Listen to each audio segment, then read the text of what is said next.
سايح بريطاني راح معبد أبو سمبل ومعاه رماد جثة والدته. بيقول إنها بتحب مصر وكان حلم من أحلامها إن هي تدفن جوه المعبد.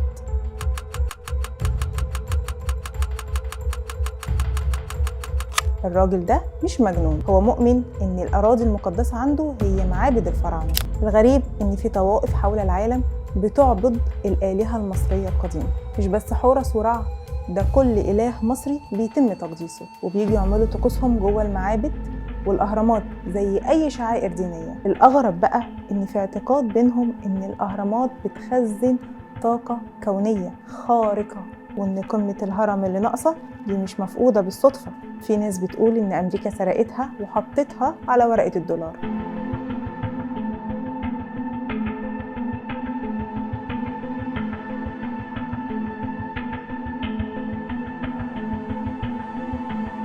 انتوا عارفين العين اللي فوق الهرم على الدولار؟ الناس بتقول ان ده مش مجرد رمز، ده اعلان على الملأ بيقول ان احنا عندنا مفتاح تشغيل الهرم وبنستنى اللحظة المناسبة، لحظة هيشتغل فيها الهرم ومعاه كل اهرامات العالم، يفتحوا منهم بوابة طاقة خارقة، بوابة هتوصلهم لحاجة اكيد مش على كوكب الارض.